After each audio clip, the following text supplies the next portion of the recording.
Hoy es miércoles. Sí, día importante. Es un día de invitado. Ajá. Ustedes saben, o traemos pensadores, gente que conoce mucho de alguna cuestión, alguna materia, o bien militantes, gente que tiene una trayectoria siempre dedicada a los otros, al bien común, a la cuestión pública. Y en este caso me gusta porque por lo general son más jóvenes que el invitado de hoy. Sí.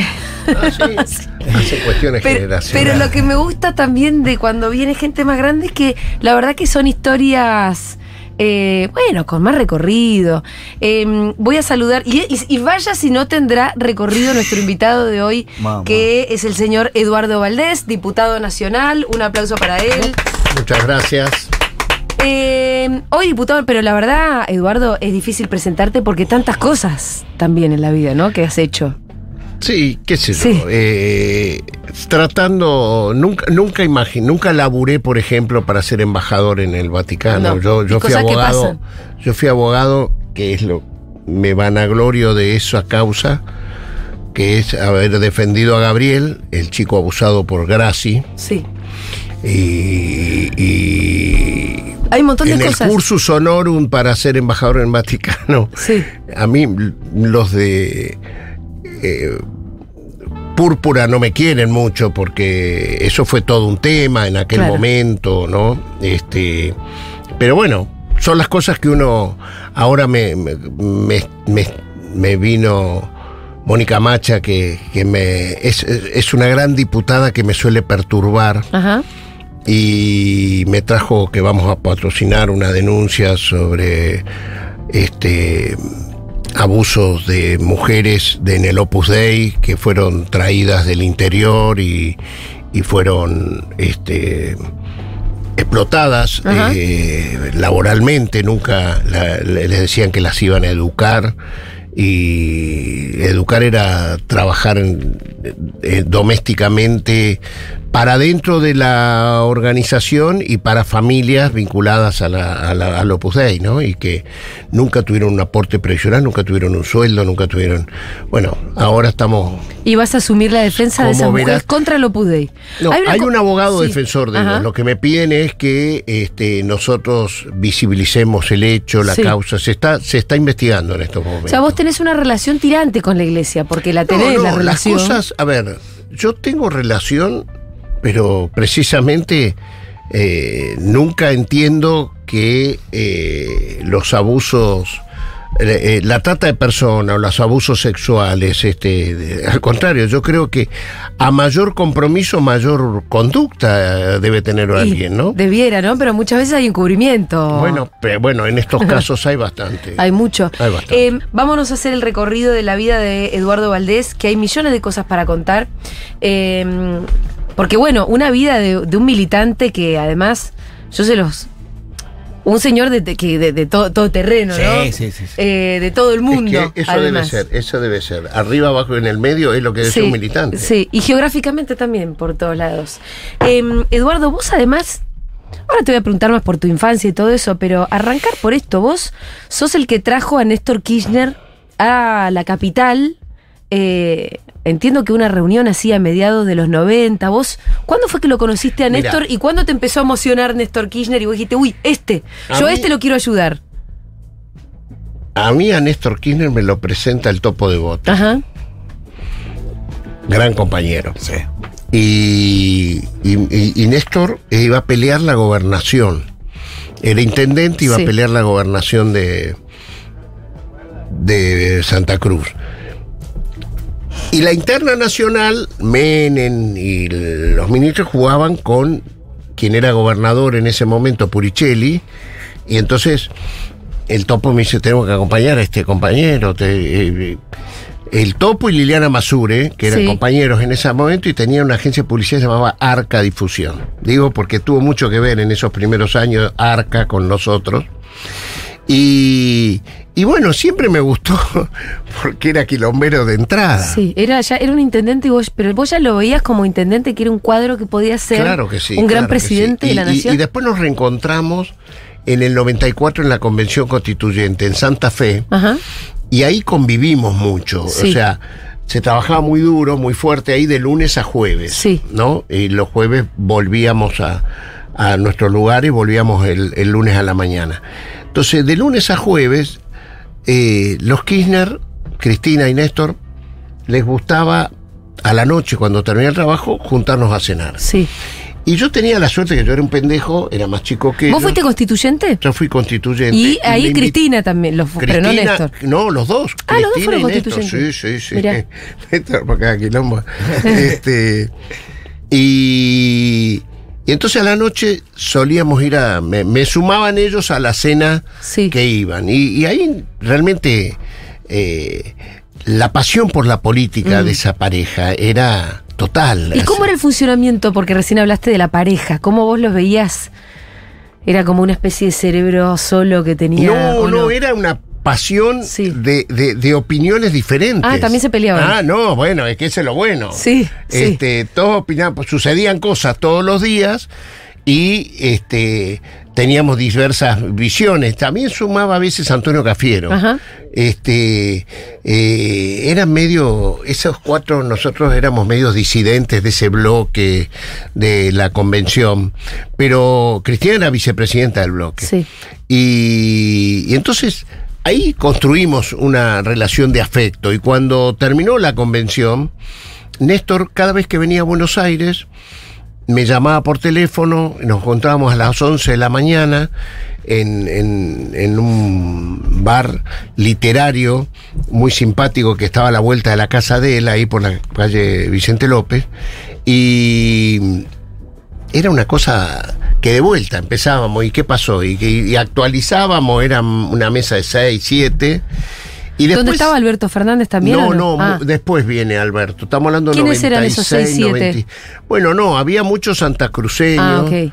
A veces, no, el Flaco Kunkel, por ejemplo, Flaco es un Kunkel. amigo de toda la vida de él, aparecía. Había un compañero, Juan Carlos Añón, fundador de la Juventud Peronista, también, que fue jefe de la regional de la provincia de Buenos Aires, cuando el Cancagullo era regional 1 acá. ¿Y ahí ustedes ya hablaban de Néstor presidente? ¿Ese era ya era el proyecto? Soñábamos, empezábamos a hablar, Sí. Néstor, puede ser que esto, y él te parece, íbamos, Sí. o sea, ya, y cuando a mí se me pareció que era, un día los voy a ver, y se cumplían 96, 46, son 50 años. 50 años del primer triunfo electoral del peronismo. 24 de febrero de 1996. Entonces le propuse fui con Tito Pandolfi, un compañero de acá Sí, de Lugano, gran compañero, a proponerle que celebremos con él y con Cristina, acá en la capital, los 50 años del primer triunfo electoral del peronismo. Y era un hecho distinto. Y le gustó. Y fue su primer acto fuera de Santa Cruz. Ajá. De los dos. Sí. De los dos. ¿Y ¿Quién fue? ¿Fue gente? Sí, mucha gente, ¿cómo no? Bueno, pero por ahí y un grupo todavía no eran Lugano dirigentes nacionales. Tenía el símbolo de ser la capital del peronismo en la ciudad de Buenos Pandolfi Aires. por sí solo convocaba un montón. Claro. Sí, Pandolfi, la circunscripción 22, la capital del peronismo. Yo a Tito se lo presenté a Néstor en ese verano. Lo fuimos a visitar a Pinamar, a Néstor y a Cristina. Y nunca me voy a olvidar. Él viene conmigo, yo le había... habíamos quedado en vernos. Entonces le digo, mirá, estoy con un compañero, Tito Pandolfi. Bueno, tráelo. Y el gordo, como le decíamos, El gordo, sí. quedó cuando subimos de vuelta al auto y dice, escúchame, este tipo tiene algo distinto. Eduardo". mirá. Claro, y ahí surge que Tito dice, estábamos en pleno menemismo. Sí. Entonces Tito dice, 96, Menem había ganado su reelección, que sea, pero nosotros nos sentíamos fuera de eso. Y entonces dijimos, vamos a construir con este tipo. Y ahí fue la idea de invitarlo a Lugano, y vino él con Cristina, y ahí ya vino bastante de su ¿Al cine, gabinete. no vinieron? Al cine. Al cine, Lidia, sí. Al cine. Ahí en... ¿Y qué hicieron en Lugano? Hay fotos. Sí, ¿Y sí, sabés yo las vi quién- en las fotos, sí, sí. ¿Sabés quién estaba ahí, no? ¿Quién? Patricia Bullrich. ¿Patricia Bullrich estaba ahí? Sí, Patricia Bullrich estaba Patricia ahí. estuvo en todas, hay que decirlo. ¿Pero cuál fue el evento de Lugano? Bueno, fue un acto que Sí. se hizo con motivo de los 50 Ah, es años. ese, perfecto, Fue el perfecto. acto central Sí. que hicimos los peronistas en la ciudad de Buenos Aires, ¿no? Sí. Sobre los 50 años del primer triunfo electoral de Juan Perón. Viste Y que a partir de A mi ahí, barrio vino por primera vez a hablar con Claro. Néstor. A mi barrio. Sí, ¿vos Y ahí fuiste? No, yo estaba en Canadá. Estaba de vacaciones. Estaba de vacaciones en Escúchame, Canadá. y ahí Eduardo. empezamos con un grupo que le denominamos simplemente La Corriente. Sí. En verdad era La Corriente Claro. peronista. Y después se quedó La Corriente, pero primero era La Corriente peronista. Yo tengo foto el día que lanzamos La Corriente, lanzamos en mi estudio jurídico. Y con la corriente Cristina. lo tenía Néstor ahí como. Sí, bueno. Y íbamos, en realidad íbamos graduando. Alberto, creo que fue en el 98. Que se por suma a la allí, corriente. Que él se suma, él quería verlo a Néstor. O sea, Alberto tenía un metejón, le gustaba a Néstor Kirchner, le gustaba. Néstor, yo le había propuesto verlo, demoraba la cosa, y un día leyó algo de Alberto y me dijo, Fernández es el mismo que vos me decís, invítalo a cenar esta noche y bueno, y a partir de ahí él propuso. Él ya tenía decidido que le gustaba trabajar con Néstor Kirchner de parte de Alberto, y ahí propuso hacer lo que se denominó el Grupo Calafate, Claro. que eso es año 99.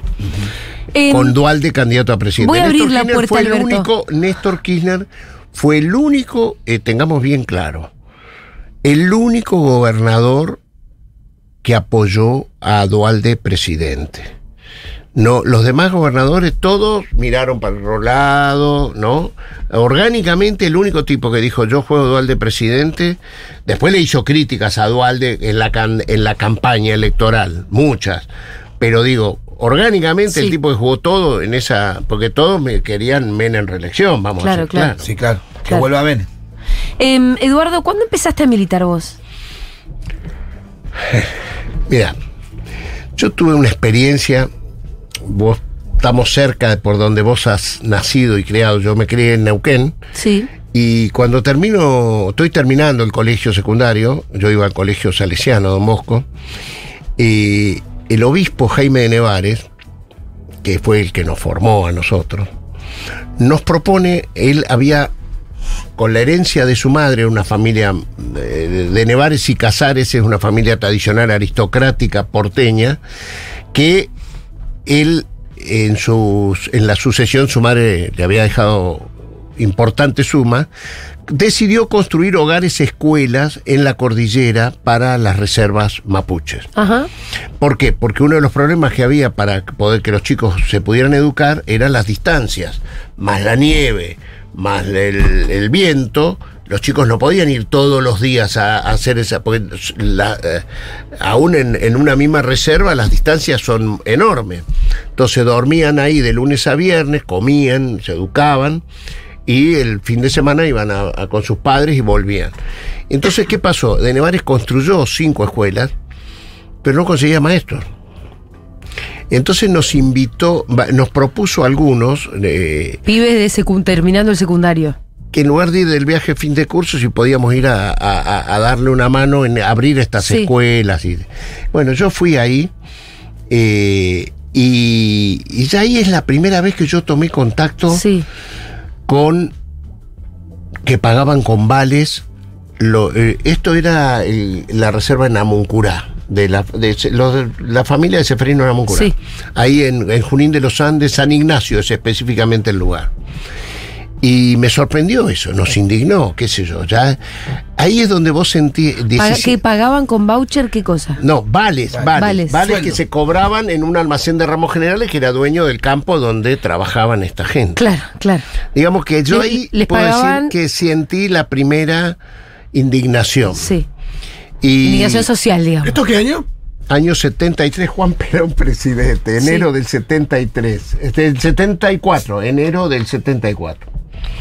O sea, diciembre, empezamos, Sí. nosotros fuimos en diciembre, y bueno, hicimos algunas picardías que hizo que algunos nos detuvieran, qué sé yo, hicimos unos vales más lindos que los originales, y se fundió el almacén de ramos generales. Eso trajo el dueño del almacén de ramos generales estaba vinculado al ejército, el ejército apareció, bueno, no importa. Bueno, pero Mi madre, no, mi me madre. encanta esa No, historia. contala. Escucha. Mi madre indignada conmigo. Sí.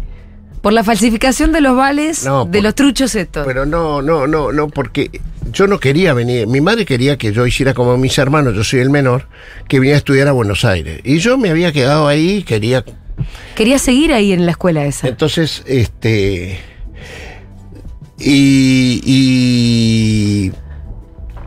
bueno, no, la escuela tuvo una conmoción y tuvo que cerrar unos días por esas situaciones.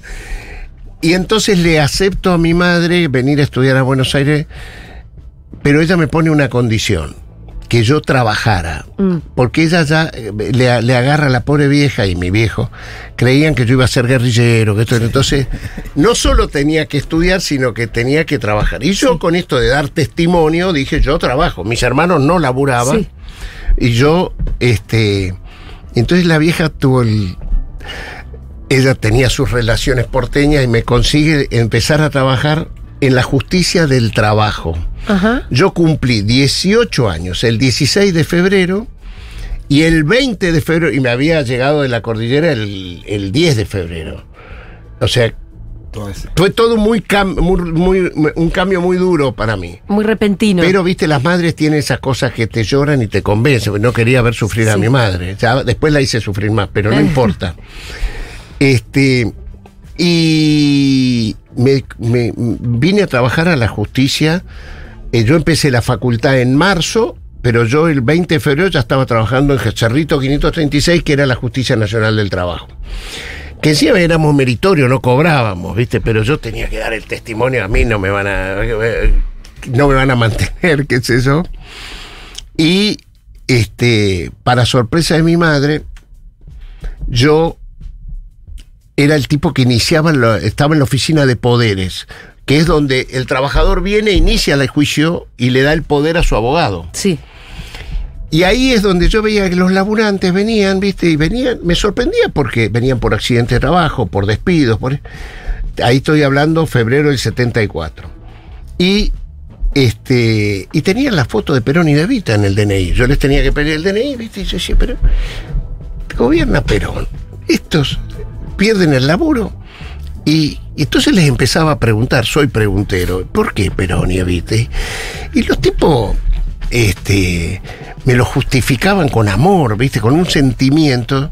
Y yo los miraba por encima del hombro. Todavía a vos no te llamaba nada. Yo iba buscando algo, pero, ¿viste? Era más fácil ser liberal de pensamiento. Entonces, había muchos tipos que sorprendían en esa época, no eran solo los peronistas. Yo tenía de profesor cuando empecé la facultad, Ortega Peña y Duhalde. Ah, ¿en serio? Pero claro, ¡qué lujo! Martes, jueves Para y mí, sábado. Sí. Escuchá, martes, jueves. Yo que fui militante en Derecho también, Ortega Peña y Duhalde son como, bueno, mitológicos. Murió ese año Ortega. Sí, claro. Escúchame, nos hacían ir martes, jueves y sábado. El tema era, ¿cómo se llamaba la materia? Yo no sé si no era Derecho Político, Historia Social General. Sí. ¿A qué teníamos que ir a la Villa 31? Era porque ellos y ahí lo conocía Mujica, sí. Porque Mujica nos decía... Era parte de la materia ir a la Villa. Ir a la Villa el sábado. Miren, ustedes tienen el sábado, para probar tienen que venir a hacer estos trabajos prácticos. El sábado escuchame, yo te digo, el sábado nosotros íbamos... Mujica decía, guarda con venir de safari acá, no me vengan de safari. Claro, como a disfrazarse de villero. No, el safari a mirar a las personas como si fueran objetos de zoológico, ¿me entendés? Okay. Esto es lo primero que decía, acá no vienen de safari, ¿me acuerdas? Sí. Bueno, todo eso, imagínate, estas son personas, no son volvíamos distintas a la facultad y yo volvía caminando para mi casa y cruzaba la Plaza Francia y en ese momento tenías los Hare Krishna en un lado, sí. Los hippies de verdad, sí. Que tenían en esa época la feria hippie. Era un mundo colorido. Hasta que un día en el laburo, en tribunal se trabaja para atención al público de 8:30 a 12:30. A las 12:30 vienen unos compañeros de González Catán, y eran como 20 y pico. Y mi jefa no quería atenderlo porque ya era el horario. Había terminado. Nosotros igual nos quedamos hasta la 1:30. Entonces yo le digo, no, mirá, vamos a atenderlo. Esta gente vino. Bueno, discutí con mi jefa, se portó bien, me dice, bueno, lo haces vos. Y me quedé con ellos hasta las 2:30 de la tarde, haciéndole los poderes, para que no perdieran otro día, porque habían contratado un micro para venir a González Catán, qué sé yo. Y ellos me invitan, ¿por qué no venís el sábado? Porque en el medio me aproveché y a una olla popular que tenían ellos en González Catán para que no la fábrica no cerrara, o sea, eran las marchas del 74, abril sería. Y ahí voy a esa olla popular y me invitan ellos a ir al 1 de mayo del 74, Ajá. a la marcha. Pero vos el sábado no tenías que estar en la 31. Le fallaste a Mujica un Le fallaste a sábado. Mujica y te No sé fuiste a qué González pasó ese Catán. día, no, pero fui, seguro, fui porque para mí fue bautismal, digamos. Ah, ok. Porque bueno, estás contando muchos bautismos. Pasaste primero por la secuela de la cordillera. Bueno, todo te va llevando, vos me Claro, preguntas claro, cómo empezás. Y a pero partir de ese 1 de mayo del 74, Sí. que fui con los compañeros, ya quedé. Y ahí después me enganchó Parrilli, que estaba en una de las orgas, Oscar. Sí, mirá. Sí, porque aparte él es neuquino, también es Claro. 3 años más grande que yo. En esa marcha mataron al compañero de la 31. No, es el 1 de mayo que se va a la mitad de la plaza. no, claro, en la no, marcha no, anterior, el claro, 1 de sí. mayo del 74. Tenés razón. Y ahí vos sabés que salió una foto en una revista que la leyeron mis viejos. Y estaba no vos. podían creer que yo estaba con el bombo, encima estaba de los más dándole al bombo. Ahí fue que se enteraron que yo era peronista. Ay, y ya está, fue eras peronista y estaba un grave militando. drama de mucho tiempo sin hablarnos. Sí. ¿Ah, sí? ¿Ah, sí? Sí, ofendido. ¿Pero muy gorilas tus viejos o qué? Bueno, soy ahijado de bautismo de General Lonardi, de ahí vengo. De ahí vengo, una familia ¿A tu muy bautismo antiperonista. fue Lonardi? No, fue mi padrino. ¿Es tu padrino? Me llamo Eduardo por Lonardi. De ahí vengo. Fíjate Mi eso. padre militaba 24 por 24 en el antiperonismo. Fue candidato en la Nueva Fuerza, que vos, recién hablaban ustedes cuánto gastó Larreta. Creo que creo que Larreta le ganó a la Nueva Fuerza, que hasta hoy creo que era el partido que más había ganado, más había gastado en una campaña electoral y menos votos sacó. Escúchame, y Ancho Garay era. Y Ancho Garay. bueno, vos ya 74 estabas con el bombo. Ya está. 1 de Y a mayo. partir de ahí ¿Y en milité, me ¿y formé dónde? en el grupo del Encuadramiento de Juventud Peronista. Ahí estaba Tito Pandolfi, estaba Oscar Parrilli, los neuquinos y roquenses Sí. estaban por ahí también. Y había un novio de una hermana mía que también militaba en ese grupo, Enrique ¿Y Palmieri. cómo fue la dictadura para vos? Horrible, pero la verdad que nosotros creo que no nos dábamos cuenta de cómo. Yo era delegado de tribunales, del delegado general de mi sector. El gremio de la Unión de Empleados de la Justicia fue un gremio combativo. Tiene muchos compañeros desaparecidos y detenidos. Julio Piumato en aquel momento es uno de los que fue chupado. Wenceslao Caballero, un compañero, está desaparecido. Era un gremio, pero nosotros, y ahí militábamos doblemente, porque armamos un grupo en la universidad que se llama el Frente Peronista Universitario, con Jorge Argüello. Ahí lo comparto con Jorge, Ya. mucho tiempo de militancia. Y el mismo grupo que teníamos en la Arturo Sampay era en tribunales, ¿no? La agrupación llamaba Arturo Sampay, que es el redactor de la Constitución del 49. Exactamente. Ese grupo a su vez eran de la facultad. Entonces teníamos las dos, la doble militancia. Doble militancia. Y no nos dábamos aparte, mirá la irracionalidad. En ese momento, la ¿Cómo no te gente das cuenta si sensata, tenía- sí. sensata, se llamaban nacionales. Se cambió el nombre peronismo por Juventud Universitaria Nacional, el otro, ¿me entendés? Y nosotros con Jorge nos daba bronca que se ocultara el nombre peronismo. Sí. Entonces pusimos a nuestro sector el Frente Peronista Universitario. Y no nos dábamos cuenta de las cosas que... o no tomabas la gravedad de la situación, porque nunca pensabas que un compañero que de pronto no estaba, iba a pasar lo que pasó. Vos pensabas que estaba detenido en algún lugar y lo estábamos buscando. Sí.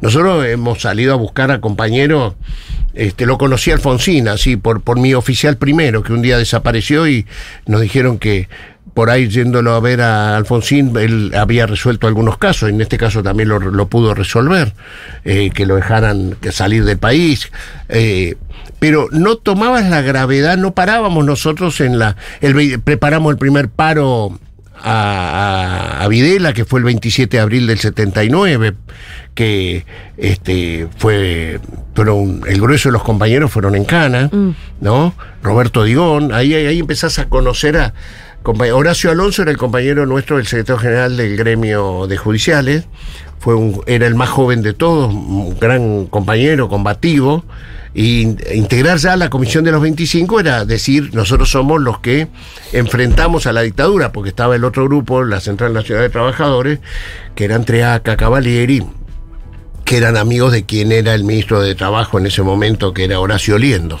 padre del que después tuvo con Cavallo. Y entonces, la militancia fue eso. Yo me acuerdo cuando Adolfo era una Pérez militancia Esquivel, muy arriesgada, de verdad, ponía la vida. Pero yo quiero decir, al lado de lo que le ha pasado al compañero, que después vos te enterás, decís, en todo caso, decir qué suerte que tuvimos nosotros. Sí, claro, que sobreviviste para empezar. Nosotros fuimos en Cana 2 veces, pero nos largaron a los 2 días, porque la vez que fuimos en Cana vino Saulo Ubaldini y se metió en Cana con nosotros. Esos dirigentes sindicales que te dan orgullo, ¿no? ¿Y por qué pensás que vos zafaste? ¿Eras más chiquito? No, yo tenía 20... No. A ver, cuando vino el golpe tenía 20. Sí. Cuando se fue el golpe tenía 26, supongo, ¿no? Más o menos, fueron 6 años. Pero a medida que van sucediendo, yo me acuerdo de ir al juicio a la Junta, acompañar a compañeros que te pedían que los acompañen porque iban a declarar. Y yo decía, pero escuchaba los relatos y decía, pero somos... Esto pasó y yo no me di cuenta. Escúchame, una compañera muy importante en esos años, para mí, fue Alicia Oliveira. Alicia Oliveira, que después terminó siendo, es muy amiga de Bergoglio, ¿no? Fue, junto a Lucila Larrandar, efectivamente, la primera jueza que los militares echaron, el 24 de marzo del 76. Alicia, yo era pinche tribunalicio, pero yo le tenía una admiración a ella y a Lucila.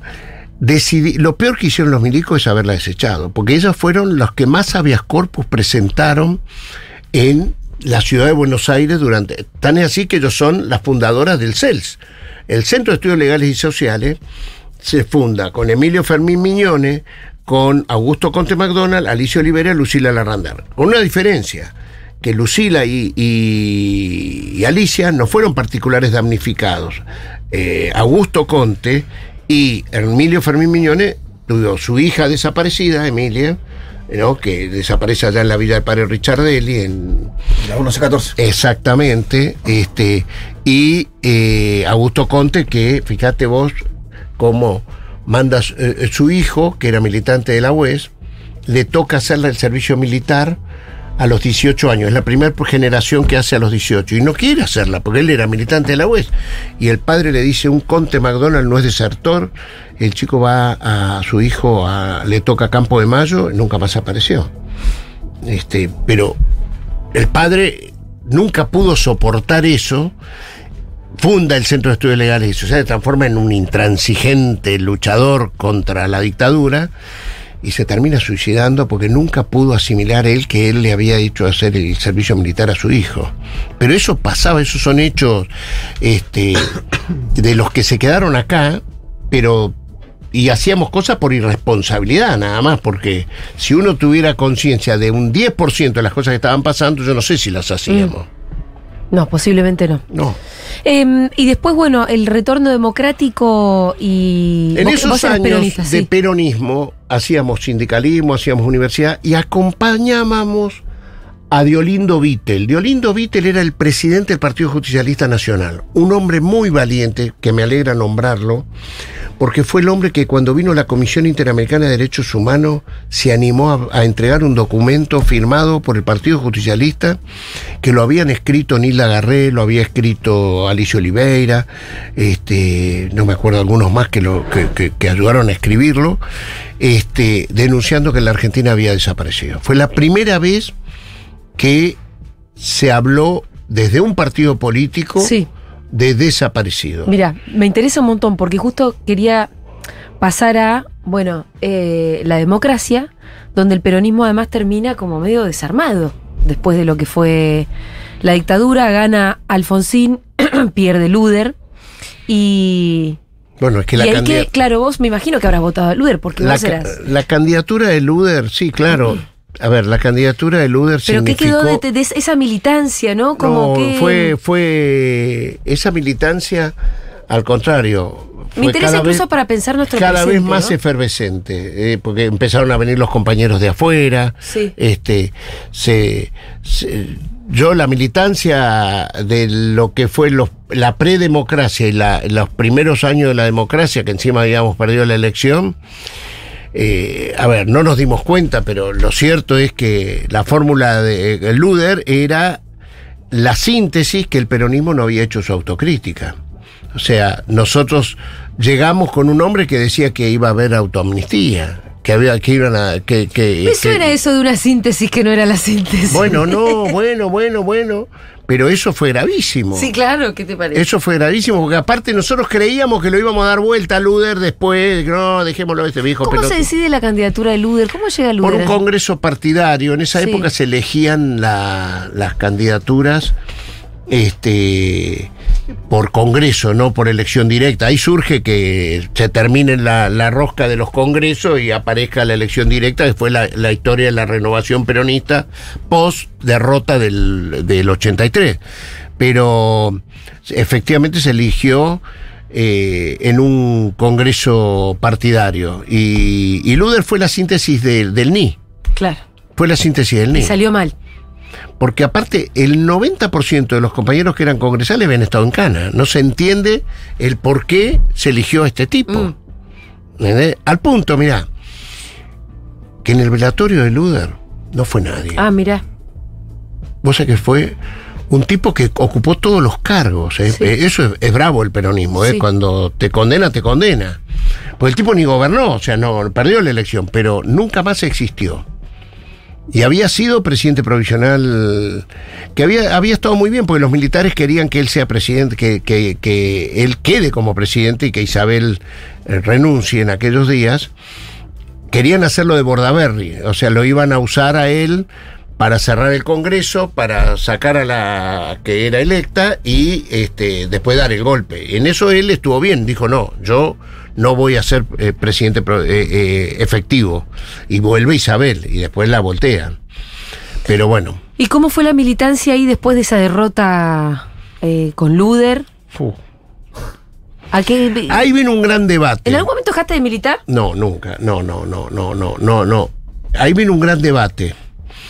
Que nosotros nos encolumnamos, nosotros no estábamos de acuerdo con Luder, nosotros queríamos que Antonio Cafiero fuera el candidato a presidente, nos sacaron de todas las listas.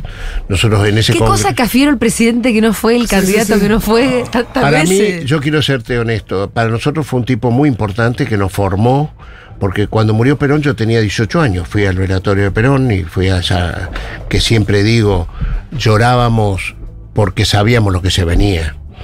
En cambio, cuando muere Néstor, el llanto de los jóvenes era un llanto esperanzador. Era dolor, pero había esperanza. Esa es la diferencia entre el llanto del 74 y esto que sucedió.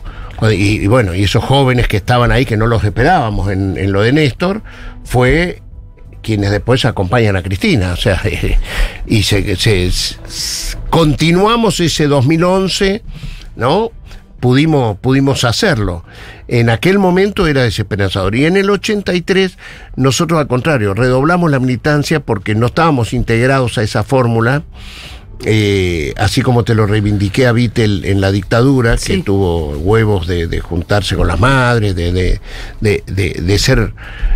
no estuvo bien en que en ese espacio en común estaba Luder, estaba Cafiero y estaba Vittel. Y él es el que cierra...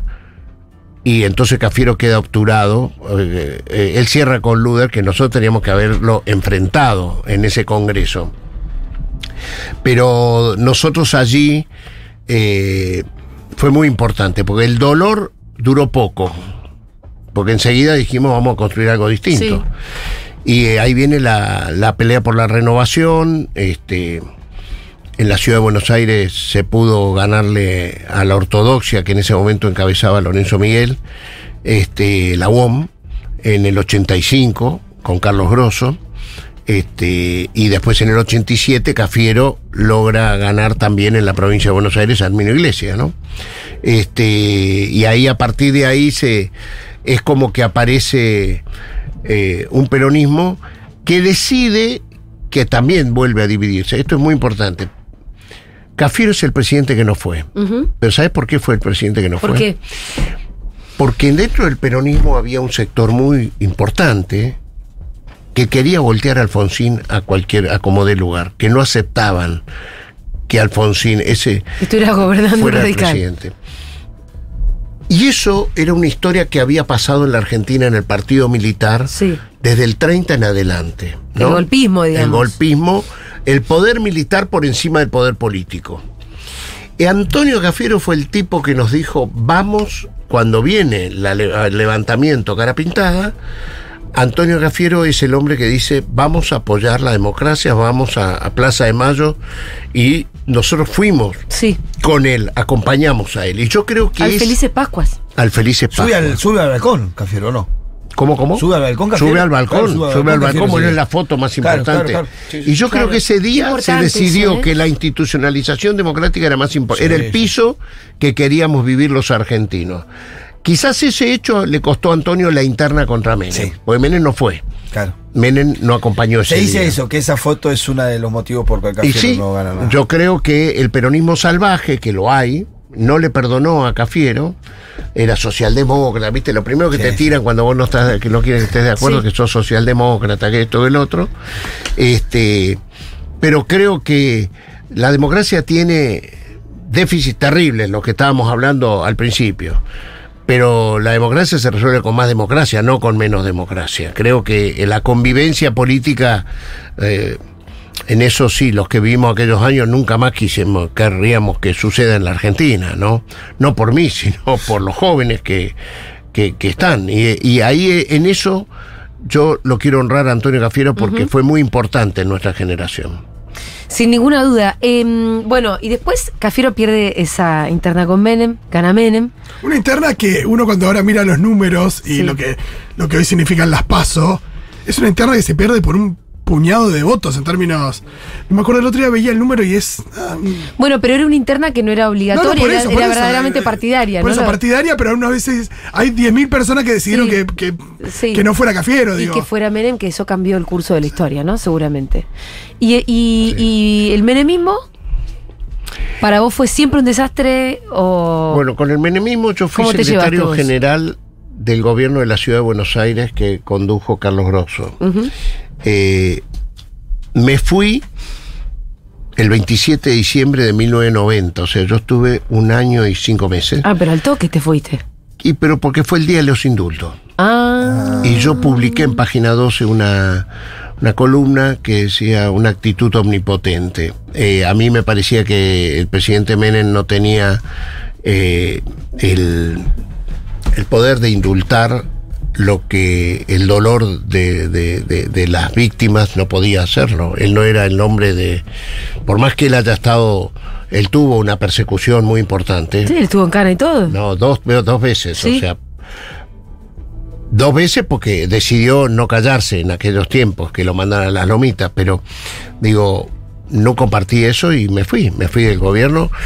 ¿Y qué te quedaste haciendo cargo en los 90? Yo era vicepresidente primero del Partido Justicialista, renuncio ahí también, o sea, Grosso era el presidente, y decido empezar de cero. Y me presento a ser consejero vecinal, venía de ser secretario general de la municipalidad, vicepresidente del partido, y decido, ahí tenías 2 opciones. En ese partido justicialista, que yo era el vicepresidente primero, mi secretario general era Germán Abdala. Digo, vamos, sepamos quiénes eran. Claudio Lozano era el secretario político o secretario de Acción Social.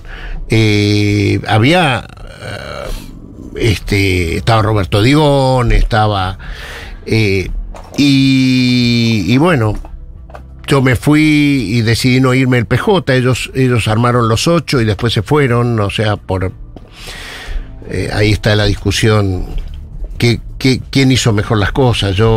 Me costó mucho, pero si el final fue juntarse con De la Rúa, también fue erróneo. O sea, el antimenemismo por antimenemismo a que dé lugar no era así. Pero bueno, fueron debates intensos de cuadros políticos durante todos los 90. Y ahí en entonces, cuando me encuentro con Néstor Kirchner, ahí fue que dijiste, acá hay alguien. Estamos fuera del pejotismo, pero ahí estamos dentro del peronismo. Al inicio de la conversación. Claro. Bueno, y Néstor y demás. Y a vos además ahí después te tocó algo muy interesante, que fue ser jefe de gabinete. Con Néstor, presidente de la Cancillería. Con Néstor, presidente de la Cancillería, siendo Bielsa el canciller. Así es. Gran amigo, Rafa. Y además fueron años de soluciones de conflictos reales, donde había una Cancillería ahí también. Con una simpleza de las cosas, ¿no? Porque yo siempre digo, me acuerdo que una de las cosas que nosotros, y Jorge Tayana, también vicecanciller, por ejemplo, uno de los temas que cuando llegamos a la Cancillería eran los exhortos que nos pedían los gobiernos extranjeros para que mandáramos a Astiz, a Altire Acosta, a todos los represores a Francia, a España. Garzón pedía a ser juzgados en el extranjero. A ser juzgados en Italia. Sí. Y no se habían contestado. Entonces, durante la etapa de Rucauf, canciller, que era el canciller de Duhalde, no habían contestado ninguno de estos. Y nosotros teníamos que resolver esa situación. Y yo me acuerdo que lo fuimos a ver a Néstor. Y Néstor dijo una cosa tan simple, dice, ¿ustedes se dan cuenta que lo que no juzgamos nosotros, lo juzgan otros? Y es una vergüenza que se tenga que juzgar afuera lo que sucedió acá adentro. Ay, esa historia me encanta. Y así de simple, ¿no? Viste, me acuerdo estaba Eduardo Luis Duhalde, mi profesor de aquellos años. Que fue secretario de Derechos Humanos, Era el secretario de Derechos Humanos. Y Néstor dijo, bueno, hay que derogar la ley de obediencia de vida, de punta final, y juzgar acá, lo que no, pues si no lo van a juzgar en otro lado. Sí. Y había un proyecto ahí cuando de estaba ley, Garzón, que era el que más rompía la bola, ¿no? Pidiendo la extradición. Había un anteproyecto de Patricia Walsh. Claro. Y bueno, se trabajó sobre todo eso y se derogaron las leyes, se pudo seguir el juzgamiento a los militares. Por eso yo digo... Ese detalle, perdóname, de que él haya, Néstor, decidido, en vez de, presentar un proyecto propio, tomar el de Patricia Walsh y decir, démosle manija también me parece extraordinario. Sí, por supuesto. Y yo te voy a contar una cosa más para ver cómo el mundo a veces no es como uno lo piensa, sino que sucede al revés. Néstor, la primer gira que hace como presidente lo invitan a la cumbre de la Tercera Vía, porque el discurso de Néstor en la Asunción había generado mucho revuelo internacional. Y lo invita Anthony Giddens, que era el fundador de la Tercera Vía en Londres. Y entonces se hace el primer viaje: Londres, París, Madrid. Entonces, en París, Néstor quería reunirse con los inversores franceses en las concesiones argentinas, sobre todo el que andaba muy mal, que era el agua, que había una empresa general de eso, pero nos reunimos con Chirac. Entonces Chirac era el presidente de Francia, un hombre de derecha. Entonces nosotros imaginamos que en la agenda de Chirac, ¿no?, era los inversores franceses, que en la Argentina queríamos sacarlos de concesionarios, todo.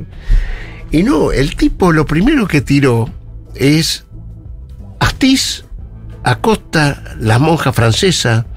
O sea, el tema principal para él era Sí, querían la extradición de los milicos, sobre todo por las monjas francesas en el caso de claro. O sea, era el más importante caso que ellos tenían, que Francia tenía en la Argentina, de desaparición de personas, de la ciudadanía francesa. Pero lo sorprendente es que, o sea, no era un tema de progresistas, era un tema que hacía las políticas de Estado. Sí, de derechos humanos. Ratificaba esa idea nuestra de que Néstor dice, juzguemos en la Argentina. Derechos y cuando vamos a España pasa lo mismo.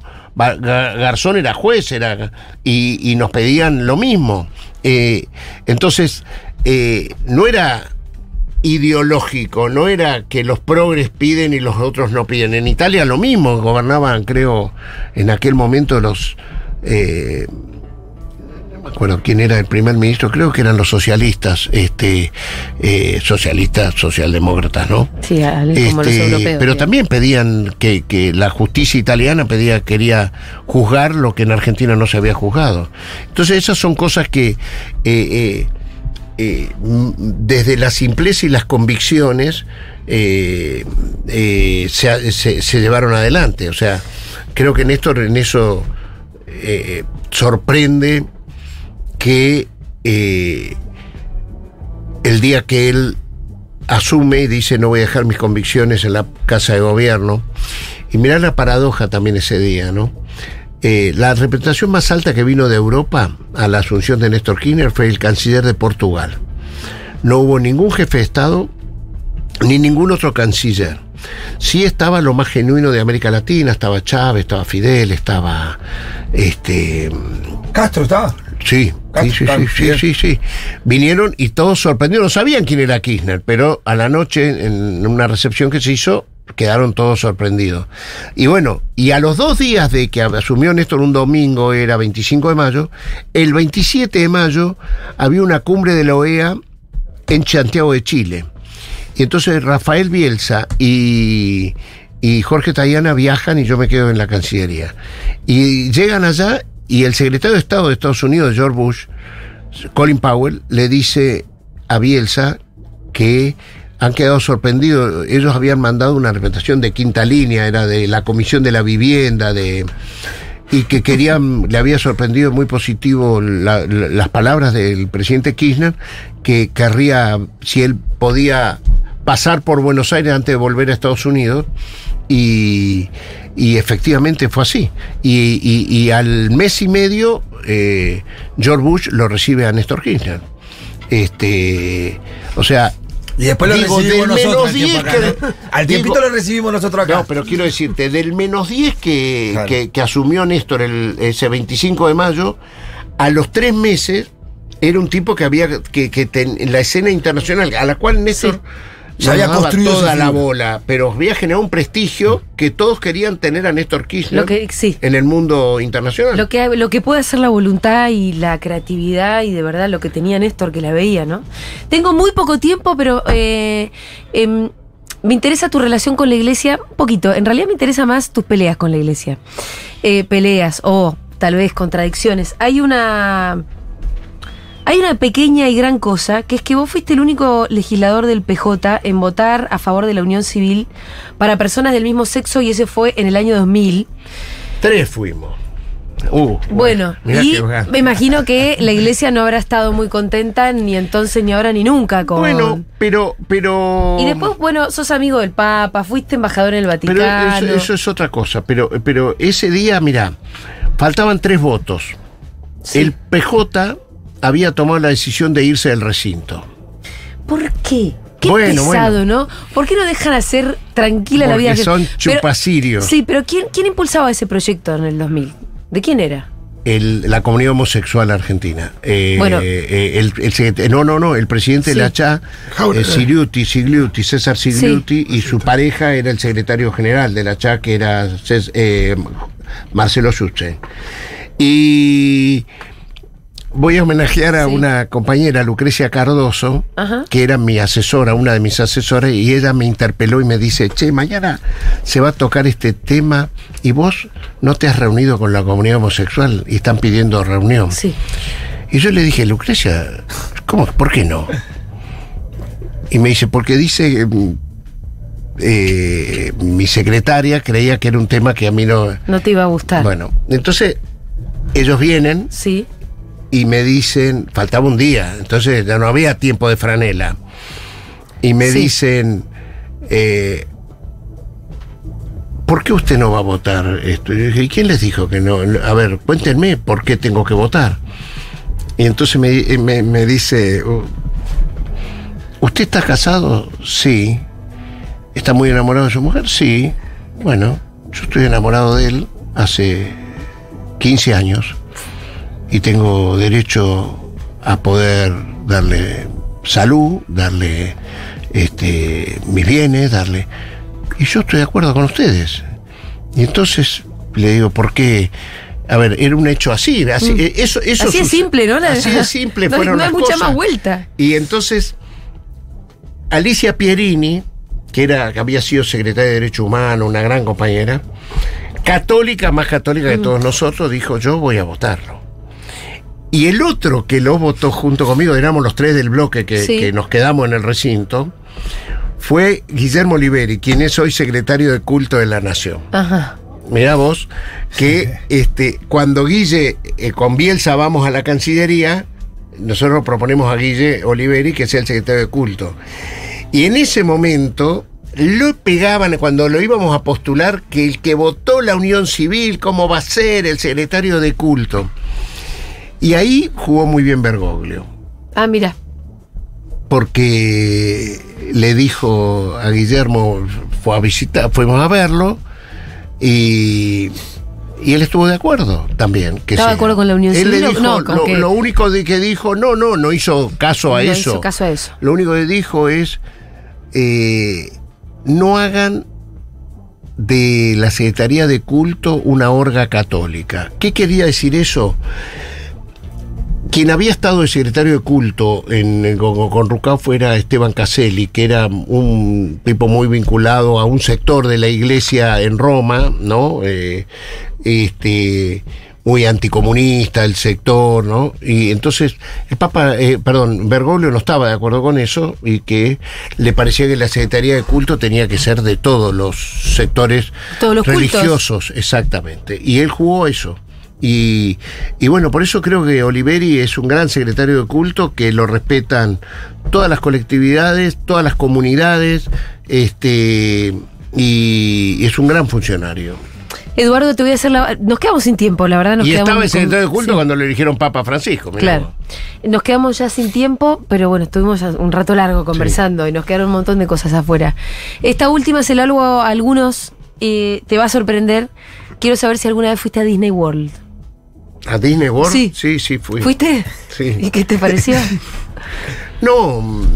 ¿Llevaste a los nenes? ¿Cómo fue? Llevé los nenes. No, es muy lindo, porque es muy lindo. Ahí, en uno de esos viajes me encontré con Néstor y Cristina. ¿En Disney? Pero no, ya habíamos pasado en Miami, ya habíamos ido. A Néstor le encantaba Disney, ¿no? Pero a Néstor, a Cristina, a ver, el que niega eso es un momento de... Es muy lindo, ojalá. Perdón, yo siempre teníamos la ciudad de los niños. Claro. Acá. A ver, vamos a ser claros. Walt Disney le robó la idea a Juan Perón, que hizo la ciudad de los niños, Eva Perón, porque Eva, me gustaría un día venir a hablar de Eva y Cristina, las más grandes. Eva, que con Perón, yo te voy a contar una cosa. ¿Sabes por qué Perón y Eva son inseparables? Pues esto es una investigación mía pero que existió. Hay un momento que Perón le dice a Eva: el ejército no me deja casar con vos. En la casa de la calle Posadas. Y Eva le dice: ¿pero por qué? Porque sos hija de madre soltera. Era bastarda. Y en esa época el bastardaje era lo más horrible que había. Y Eva empieza a llorar desconsoladamente, pero desconsoladamente. Perón no la puede... Entonces Perón va sobre su biblioteca y saca un libro donde estaba su partida de nacimiento. Y ahí figuraba que él nació Juancito Sosa. Y a los 12 años el padre le dio el apellido. Él también había sido bastardo. Entonces, ese bastardaje de los dos es lo que los unió en esa rebeldía, en ese resentimiento positivo que tuvieron toda la vida. Y Eva se dedicó a los niños porque su niñez había sido una niñez de privaciones. Y lo único que hizo toda la vida, les recomiendo que pasen acá, merecen el relato de Facundo Cabral, cuando él se encuentra con Eva Perón. Eso es peronismo explícito. Si quieres explicar el peronismo, ponelo a Facundo Cabral, porque aparte nunca hizo peronismo Facundo Cabral. Contó una historia de verdad. Cómo él fue a buscar para su mamá una casa y se encontró, después de caminar meses y meses desde el sur hacia la capital. Bueno, eso es Eva Perón y eso es Cristina también. Y te digo lo último. Y eso es Disney. Disney también. No, pero- ya a mí me pasó, yo fui de grande. Cuando yo fui a Disney, lo primero que sentí fue una especie de envidia peronista, porque pensé que todos los niños del mundo tenían derecho a un Disney. Sí. Pero bueno, ellos tienen. Pero es Disney, verdad ¿no? que Disney se inspiró Sí, en la, sí, en la claro. ciudad en la ciudad de los niños, Sí. que la dictadura la cerró y con todas esas cosas que pasan. Pero ahora está muy linda la ciudad de los Está niños. hermosa ahora, sí.